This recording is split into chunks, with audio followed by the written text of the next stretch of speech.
excuse my darkness. The lighting in the room is not. I have my lights in my car. Okay, can you just stop? I feel your judging energy. Anyway, what's going on, guys? It's your boy Cash, and I'm here in my silent dungeon. Don't worry about the person tied up on the side over there or anything like that. Hold on, let me take these off so you guys don't see the glare, right? So you guys don't see the glare. What I wanted to talk about today was actually something in Pokemon, and it's a lot of stuff is coming up. I've been seeing a bunch of stuff with Pokemon Unite, Pokemon Arceus, Pokemon obviously Diamond and Pearl, and I wanted to, for the one strange reason, I just wanted to have a nice conversational piece here, and I wanted to say I want to see this mechanic, and it's a mechanic that I'm coming out the crack of my ass, big black ass, and what I'm doing is that I want your opinion on whether or not you think this should be in the game or not. And what I'm suggesting is going to be called the Elite Four. Okay, hold on, shut up. Hey, come back. Don't X out just yet. You know what I'm talking about. So what I'm actually speaking about is like the concept of the Elite Four, which you guys already know what the hell the Elite Four is. So Diamond and Pearl just came out, right? So the Elite Four is usually 4 people. And then at the top, which is weird that they call it the Elite Four, is then it's the champion, right? So you can see here is that the person in the green, the gray, the red, the blue. Well, that's like purple, right? And then Cynthia, as you can see down here, is the actual champion in the Diamond and Pearl, the one that just came out. One of the biggest issues that I think Pokemon has, and the reason why there's Nuzlocke, the reasons why there's all that good gushy stuff that make you pretty much have to make the game challenging on your own, right? Is that the game's not hard whatsoever. I've never confirmed this personally, but I've always heard that every time you go before a gym, let's say if the gym is grass, right? You go to a grass gym, before you go up to it, the route before it, there's always a Pokemon that kind of beats that gym. So if it's grass, there's like a fire type or I'm about to say a wind type, a flying type or ice type or something like that in the route before that you can literally catch that's somewhat level to where the gym leader is, and you could train it up a little bit and you'll have an easier time to do that. Then you come to the Elite Four. Now the Elite Four, at the end of everything, the hardest part about the Elite Four, honestly, is not having revives, you know, or not having full restores. Because you usually, when you're on your first playthrough, right, you don't know what the hell they are. You don't know who they are. You don't know anything like that. Now, I wanted to show something about Pokemon Diamond and Pearl that they've finally been improving on that I do think is really dope. And I'm going to be going to my boy Joey's video, PokeAMD. Now, yo, what's up, guys? Now, I'm not going to show off his video like crazy like that, but one thing that I want to show real quick, I'll mute it so it doesn't do this. So, you know, he has his 6 Pokemon, and he's going to go fight against another person. He's fighting another person, right? So I just want to see once he actually comes out of the screen real quick, and I'll show you exactly what I'm talking about. Now, he's fighting against a trainer. As you can see the other trainer, you can see the garb that they have. And what they're doing now in Pokemon games is that they're allowing you to actually dress up your character, and you would visibly see your character on the other side, right? But when he's actually setting up the match, let me go back into probably before he's even there. You can see that he's here, right? He's here and he's starting up the match. He went into like a zone, and pretty much he starts up the match with this person, and then that's the person that he's fighting. I'm assuming, see, it's Joey versus Rich, right? And that's how they're dressed. And then you see also that when he's in the match, right? That was actually the luckiest pick I've ever done in my life.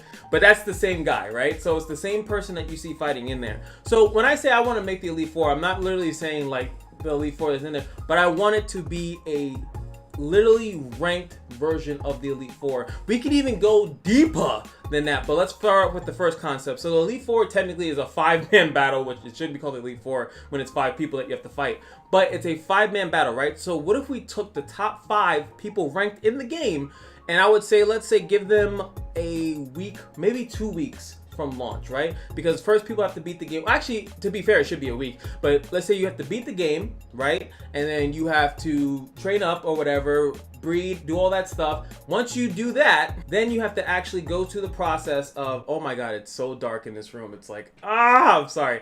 Then you actually have to go to the process of ranking up in the online system. Now, once you get to the ranking up of the online system, then it's going to create what we were just seeing, right? So you don't even have to be piloting the Pokemon, right? So it's it's kind of like the Battle Tower in a sense, is that they're going to be just Pokemon that are competitively built, and if they can maybe put an AI, this was something that I really wish that they could implement, and it's the same system that I said from Final Fantasy 12. Let me see if I can pull that up, because I always mention it, and I should maybe show you guys an example of it. Shoutouts to this guy, Nozumo 10. So This is the Gambit system. If you guys have no idea what the Gambit system is, probably one of the most legitimate, best thing I've ever seen in a game in which you can control and manipulate how an AI does things in certain situations. I've been saying for years that they should literally be putting this system in every gacha mobile game when it comes down to when your team is fighting in an arena and they are on like PvP, right? So someone's fighting your team and you have no control because it's an AI battle for the other person across the world or whatever that's fighting, and there's no way that you can make sure that your team does certain stuff in a certain manner unless you know how to manipulate the AI. AKA, if you know the AI does a certain thing, then you could try to manipulate that with certain gear and like speed sets or weird stuff. And that's usually like Epic 7, Summoners War, stuff like that. It's a little weird to do it. But literally, in Final Fantasy 12, what you're seeing here, I'm gonna biggie size it just for so you guys can really see. First thing it says, ally status equals KO. This character here will cast Rise. So pretty much what it's saying is that when a character dies on your team, this character will immediately start to cast Rise. Ally, any. Cast it, which makes no sense to cast any Usuna, but maybe it actually does it because it could be specified for a battle. Normally when you set up gambits is when you're trying to do a certain battle, certain fight, and you know certain stuff is going to be happening. This is a really big one right here, HP of a certain percentage that you are going to use a spell called Renew. And you also can have nearest visible attack. You could do a whole bunch of other stuff. See, as you see here, he has this one, Undead. Use Karaja, which is Undead usually means like zombies. If you heal them, they take damage instead. I can go on and on how crazy intricate. As you can see, he can set up 12 of them for this individual character, and he has to set that up for every single character on his team. Why can't this be in the Pokemon game? And more specifically, why I want it to be in there is because if I am the champion, I want that my trainer, the AI for my trainer, is kind of playing in the same way that I play. One of the most basic things that I think that we do in competitive Pokemon is switching when the type advantage is not, when it's not advantageous. The computer currently does not do that. And then sometimes maybe you don't want it to do that. Maybe you want that when your Pokemon comes out, maybe it'd be like, oh, if the opposite's here, I want you to use a status. I want you to use Dragon Dance because the moves are going to be static, right? So let's say if you have a Pokemon that has a setup ability, so you could have it that, I'll go with basic so you guys know what I'm talking about, even though I'm talking with the Final Fantasy in the background. Charizard versus Venusaur, right? So you have the you have the Charizard out, right? You can have it that if a grass type is in front of Charizard, that he does a move like Dragon Dance or something like that, because he knows, because it's logical for you to think that he's gonna switch out. He's gonna switch out into that, and then you're gonna have the ability to then do a move like that, and then you can have it set up to, and you can actually have it free range. You don't even have to do what you see. All these games that you can see has a couple of them disabled. You can have it do whatever. You can have the computer play computer. But as we've seen, if I go to some videos, you can see that the computer is kind of dumb. Like they'll do status moves when they're gonna die. They'll have like a quick attack or something like that, and they don't quick attack. Like certain stuff like that can actually ruin, and you would want that most people fighting against your team have a decent challenge.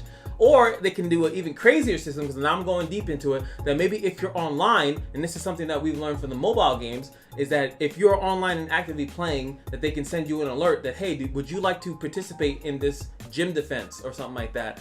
Do you want to do that? Or they can fight against the AI. This is very similar to Demon Souls with the evasion boss. That if you guys know what I'm talking about, it's a certain boss that if you fight offline, or if no one's around, you fight a AI. But if you are in the area and someone's trying to invade and they're in that area, you're trying to fight the boss turns into a player instead. There is so many cool things, and we can even go further than the Elite Four and the Champion. And I can even think that would it be cool if you could do, what is it, 8 gyms? So that's 5 plus 8, that'd be 13. The top 13 could be in that realm, and obviously you'll have them all situated, and you can go to a gym. Maybe you could even do a process where you fight all through them, go to one area, and then you just fight all of them in a row. And the more you beat, maybe you just get battle points or something of that nature.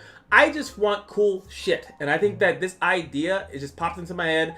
Made me want to turn on my camera, even though it's dark as fuck in this room. It's like 7 o'clock, but in New York it's getting darker, but it gets dark at like 4, and all my light studio equipment are not in my room, or they're not even in my house. I put them away. So I just want to know what you guys thought about that idea. Would you like to see something like that in the next Pokemon game? Obviously it's not going to be in Arceus, and it's currently not in Diamond and Pearl, but the next gen, there's a lot of flexibility that they have, especially when it comes to the online experience. And I would also like if you are a gym leader, or if you are a Elite Four or whatever like that, that you can name your rules. And goes back to what Joey was saying, PokeMMD, about I want to have it that this is singles like this. Same way you could be like, I want this to be doubles. My gym is doubles. And then, as you guys know, once they introduce doubles, not every gym in that game, I forgot what Pokemon game introduced doubles, but not every gym was doubles. Only like one gym was usually doubles.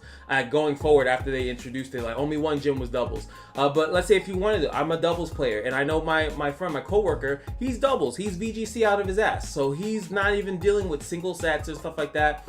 He plays doubles, and I know that would make the Gambits a lot harder because you'll be having 2 Pokemon in, but they have I personally feel they have the ability to do so. But hey, what do I know? YFO's in the comment section below. Let me know how you feel about my Elite Four, technically, idea. Pretty much, it's like, to break it down again, it's just allow the highest ranking people in the game to be fightable, to be battleable. I'll just stick with fightable. To be fightable, and as you go through the Elite Four, you get some type of reward for doing it, battle points or something that allows you to do whatever the hell. I just think it would be more interesting and entertaining, especially for the people that do make competitive sets, that I feel like they can get more shine, and it could be something more interesting for people to strive for when they are actually winning and they're going on a streak or something like that. And that would be great for a YouTube content creator, a streamer, that they're the rank 1. I always see that sometimes on the leaderboard. It's like, you're the rank 1 guy, but like no one really knows, you just see it. But it'd be cool to see that, oh, when you go to the battle and you have to fight that guy's team, and maybe he can edit the team, whatever. First we got to get the first part of the idea in there before we can get the second part, right? But hey, that's MFO, and now you guys know. Like, comment, subscribe, and just remember that every day at the Kashino is your lucky day, and I'll see you guys in the next video. Peace.